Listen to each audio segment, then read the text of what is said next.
बहुत समय पहले एक राजा राज्य करते थे। वो किसी भी समस्या का बहुत सूझबूझ के साथ न्याय करते थे। राज्य में कोई भी झगड़ा हो या किसी चीज का बंटवारा हो, सब राजा से ही न्याय मांगते थे। सबको पता था कि राजा न्याय बहुत अच्छा करते हैं, जो कि सबके हित में होता है। इसलिए सब उन पर विश्वास करते और उन्हें बहुत मानते थे। एक दिन राज्य में एक ऋषि मुनि आए। महाराज, आपके राज्य की सुख शांति और बौद्धिक वृद्धि के लिए आपको तपस्या करनी चाहिए। इससे राज्य में भी समृद्धि आएगी और आपकी बुद्धि भी अधिक तेज होगी। आपकी बात सही है मुनिवर, मैं तपस्या करने जंगल जाऊंगा। राजा ने अपने मंत्री को बुलाया और बोले, मैं जंगल जा रहा हूँ, आने में समय लगेगा। तब तक आप राज्य का ख्याल रखें और महारानी को राज्य संभालने में मदद करें। महाराज, आप निश्चिंत होकर जाइए, मैं सब देख लूंगा। महारानी, मैं तपस्या करने जा रहा हूँ, राज्य का ध्यान रखना। आप अपना ध्यान रखें महाराज, हम आपका इंतजार करेंगे। मंत्री धोखेबाज था। वो भी राजा के पीछे पीछे जंगल की तरफ चल दिया। राजा जंगल में पहुंचकर तप करने लगे और मंत्री भी छिप छिप कर जो राजा करते वो भी वही करता। हे भगवान, मुझे ज्ञान प्रदान करें। मुझे भी ये ज्ञान प्राप्त करना है। कई वर्षों बाद ऐसे करते करते कई साल गुजर गए। राजा ने बहुत कुछ सीख लिया और जो ज्ञान राजा ने सीखा वो सभी ज्ञान मंत्री ने भी छिपकर सीख लिया। मंत्री को अब लगा कि राजा अपने राज्य जाने वाले हैं, तो मंत्री राजा से पहले राज्य पहुंचा और अपने कुछ सैनिकों के साथ वापस जंगल आ गया। अब राज्य लौटने का समय आ गया है। महाराज, क्या आपने कुछ सीखा है? मैं मुर्दों को जिंदा कर सकता हूँ। हमें यकीन नहीं है महाराज। मंत्री ने सैनिकों की ओर देखकर इशारा किया। उसके सैनिकों ने एक तोते का शिकार कर लाया। इसे जिंदा करके दिखाइए। मैं अपने शरीर से प्राण निकालकर इस तोते में डालूंगा, फिर ये तोता जिंदा हो जाएगा। करके दिखाइए, तब मानेंगे। राजा उनकी बातों में आ गए और वो अपना शरीर छोड़कर तोते में घुस गए। तोता जिंदा हो गया। मंत्री राजा के शरीर में घुस गया और खड़ा होकर हंसने लगा। अब मैं राजा हूँ, तोते को मार दो। राजा तुरंत उड़ गए और अपनी जान बचाई। मंत्री राजा के शरीर में घुसकर राज दरबार पहुंचा। सभी प्रजा राजा समझकर बहुत खुश हुए। शरीर तो राजा का था, लेकिन उसके अंदर मंत्री था, इसलिए जब वो बोलता था तो आवाज राजा जैसी नहीं लगती थी। सब हैरान थे कि राजा की आवाज कैसे बदल गई है। राजा की आवाज क्यों बदल गई है? कैसे भी करके हमें पता लगाना ही होगा, पर तब तक हम महाराज को अपने कक्ष में नहीं आने दे सकते। महाराज को संदेश भिजवाया जाए कि हमारा व्रत खुलने तक वो हमारे कक्ष में नहीं आ सकते।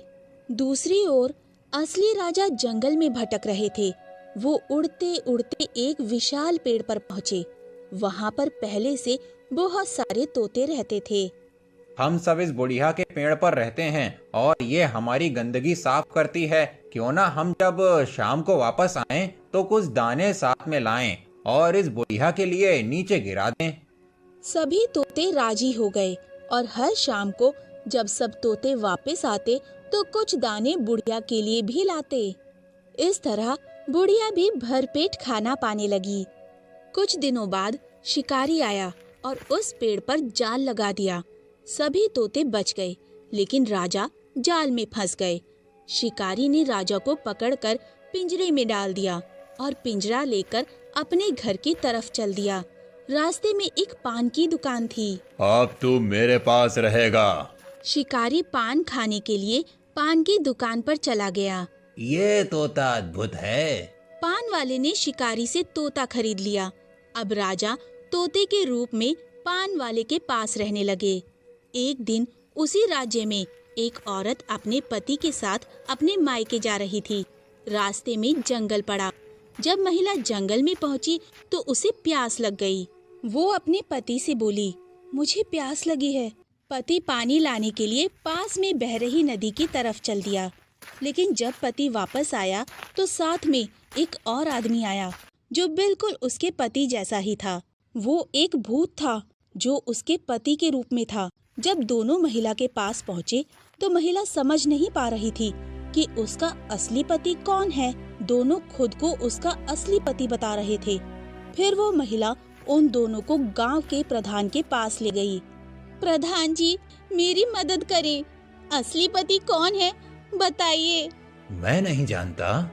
ये बात चारों तरफ फैल गई। दो आदमी इसी बात की चर्चा पान वाले की दुकान पर कर रहे थे, जहाँ राजा पिंजड़े में था। राजा ने सब कुछ सुन लिया और पान वाले से बोले, जाओ, महिला और उन दोनों आदमियों को बुलाकर लाओ। मैं बता दूंगा उसमें से उस महिला का असली पति कौन है। पान वाला सबको बुला लाया। तुम दोनों खुद को इस महिला का असली पति बता रहे हो, लेकिन असली पति वही है जो इस बोतल में पहले घुस पाएगा। देखो, मैं असली हूँ। अब ढक्कन बंद कर दो। महिला के असली पति ने ढक्कन बंद कर दिया। वहाँ पर जितने लोग थे सब बहुत खुश हुए और उस महिला के असली पति ने पान वाले को खूब सारा इनाम दिया। अब कहीं झगड़ा होता या कोई बंटवारा होता, सब उस तोते के पास आते और अपना न्याय पाते और पान वाले को खूब इनाम देते। धीरे धीरे ये बात रानी तक पहुँची। रानी को तुरंत राजा की याद आ गई। राजा भी किसी भी समस्या का हल ऐसे ही विवेक और बुद्धि से किया करते थे। फिर रानी एक दिन तोते से मिलने पहुंची। जब तोते ने रानी को देखा तो रोने लगा और अपनी पूरी कहानी रानी को बताई। रानी भी रोने लगी। मंत्री ने मुझे धोखा दिया। मंत्री आपके शरीर में है, उसको कैसे निकाला जाए? मैं आपको जैसा कहता हूँ आप वैसा ही करें। फिर रानी तोते को लेकर महल चली आई और तोते को छुपा दिया और तोते ने जैसा कहा था करने की तैयारी करने लगी। दासी, जाओ, राजा को बता देना कि आज मेरा व्रत खत्म हो गया है। वो मेरे कक्ष में आ सकते हैं अब। महाराज, महारानी जी ने संदेश भिजवाया है। आप उनके कक्ष में प्रवेश कर सकते हैं अब। प्रधानमंत्री बहुत खुश हुआ। रानी ने आखिर मुझे राजा मान ही लिया। वो तुरंत रानी के पास पहुंचा और रानी से बातें करने लगा। कुछ देर बाद रानी ने कहा, आपने कई वर्षों तक तपस्या की है, मुझे भी कुछ दिखाइए। आपने क्या सीखा है? मैं मुर्दों को जिंदा कर सकता हूँ। ऐसा कैसे हो सकता है? मैं कैसे यकीन कर लूं? कोई मुर्दा जीव लाओ, मैं तुम्हें जिंदा करके दिखाऊंगा। मैंने सुना है धोबी का गधा मर गया है। मैं उसका मुर्दा शरीर मंगा देती हूँ। आप जिंदा करके दिखा दो, फिर मुझे यकीन हो जाएगा। ठीक है, मंगा लो।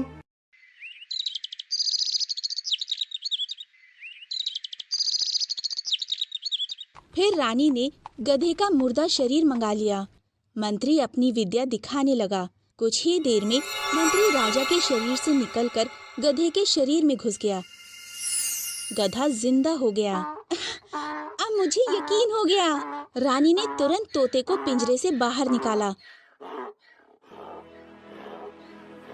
तोते से राजा ने अपने प्राण निकालकर अपने शरीर में घुस गए और राजा ने दोबारा अपना शरीर पा लिया।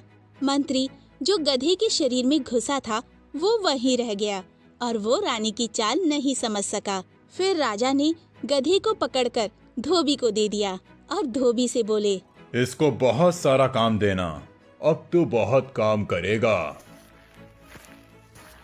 फिर राजा और रानी अपना जीवन खुशी खुशी व्यतीत करने लगे। दोस्तों, आपको हमारी स्टोरी कैसी लगी?